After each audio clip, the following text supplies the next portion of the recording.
السلام علیکم ورحمۃ اللہ وبرکاتہ۔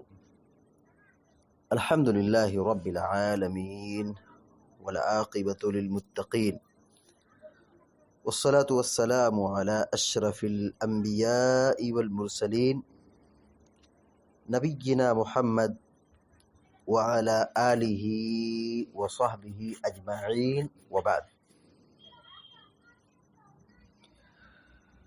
فعن عائشة رضی اللہ تعالی عنها ان النبی صلی اللہ علیہ وسلم قال من أتى الغائط فليستتر، رواہ ابو داود۔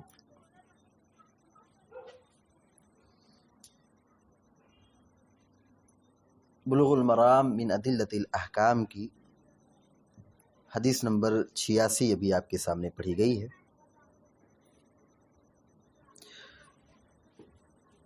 حضرت عائشہ صدیقہ رضی اللہ تعالی عنہ حدیث بیان کرتی ہیں، انہی سے روایت ہے کہ ان النبی صلی اللہ علیہ وسلم قال، کہ آپ صلی اللہ علیہ وسلم نے فرمایا من أتى الغائط فلیستتر۔ من مانے جو، من مانے جو شخص،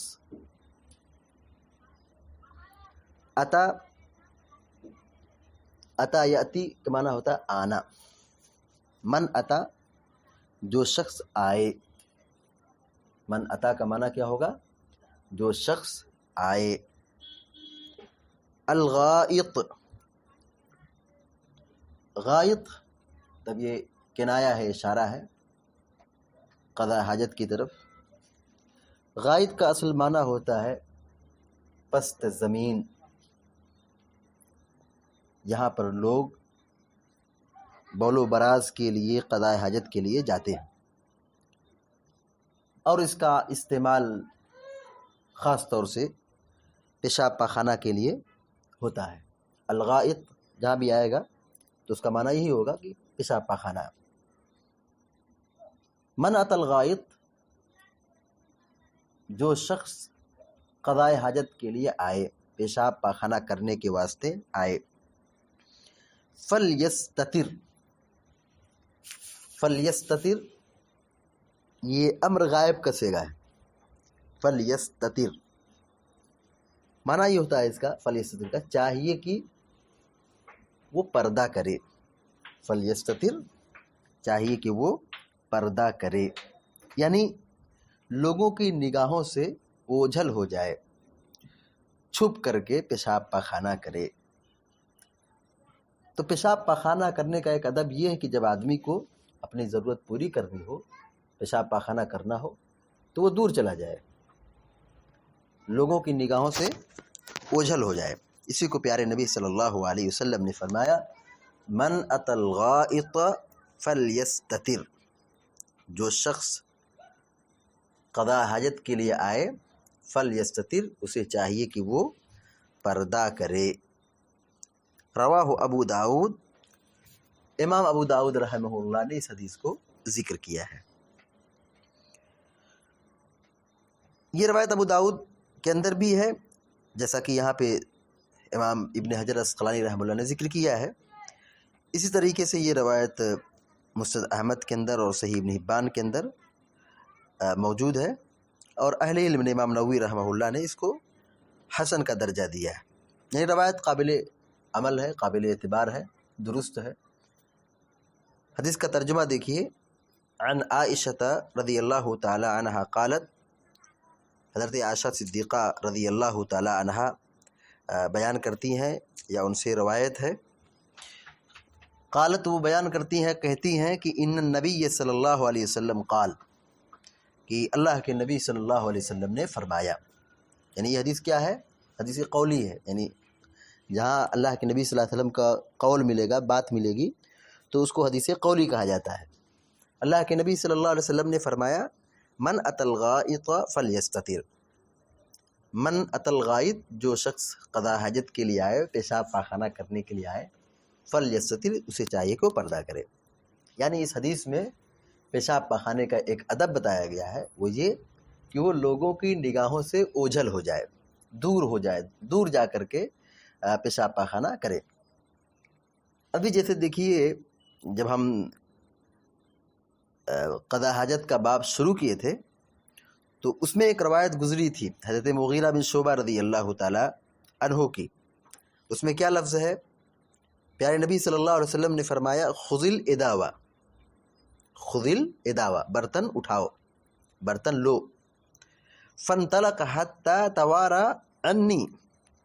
پیارے نبی صلی اللہ علیہ وسلم نے صحابی رسول حضرت مغیرہ سے کیا کہا؟ اٹھاؤ اس برتن کو، یعنی جس میں پانی تھا، اور کہا لے کے چلو۔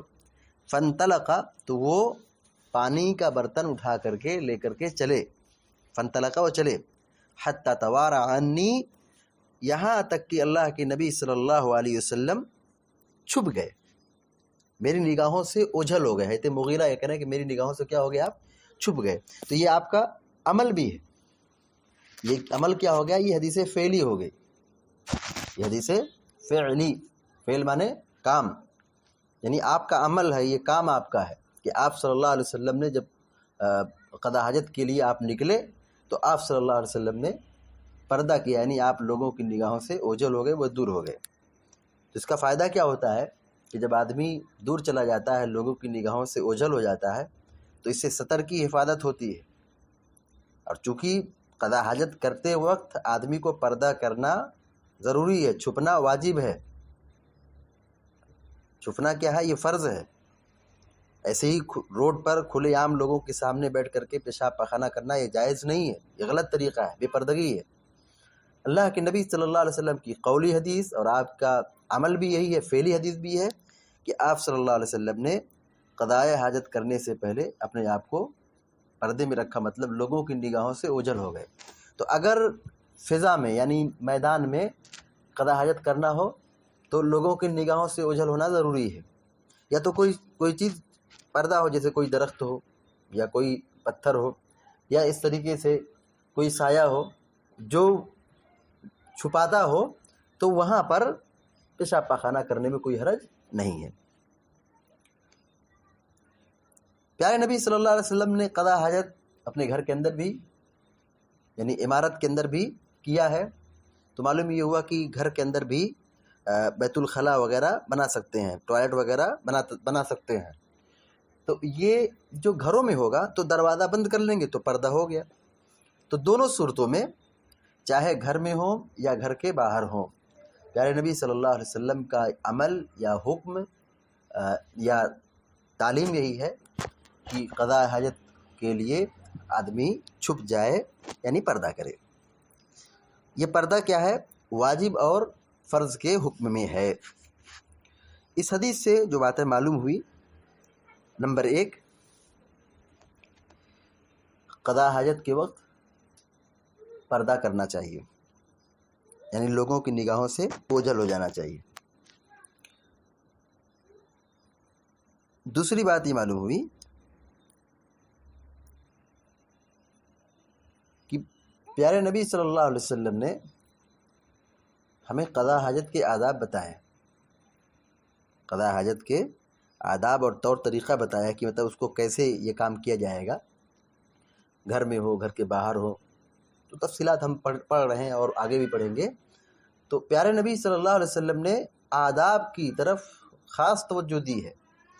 ایسا نہیں کہ ہمارا دین صرف عقیدے اور عبادت کا نام ہے کہ صرف عقیدہ مضبوط رکھو اور پھر نماز پڑھو، روزہ رکھو، زکوٰۃ دو، حج کرو، عبادت، ایسا نہیں۔ ہماری شریعت میں، ہمارے دین میں جہاں عقیدہ اور منہج کی تعلیم ہے، جہاں ایمان کی تعلیم ہے، عبادت کی تعلیم ہے، وہی ہمارے دین اور شریعت میں قضاء حاجت کے آداب بھی بتائے گئے ہیں۔ اور جب یہ قضاء حاجت کے آداب بتائے گئے ہیں تو ان آداب کا خیال رکھنا ہماری اور آپ کی اور سارے مسلمانوں کی ایک بہت بڑی ذمہ داری ہے کہ ہم اس کو فالو کریں، اس پر عمل کریں۔ اللہ تعالیٰ سے دعا ہے کہ اللہ تعالیٰ ہم سب کو، آپ سب کو اور سارے مسلمانوں کو نیک عمل کرنے کی توفیق عطا فرمائے، آمین یا رب العالمین۔ وصلی اللہ علی نبینا محمد وسلم تسلیما کثیرا۔ السلام علیکم ورحمۃ اللہ وبرکاتہ۔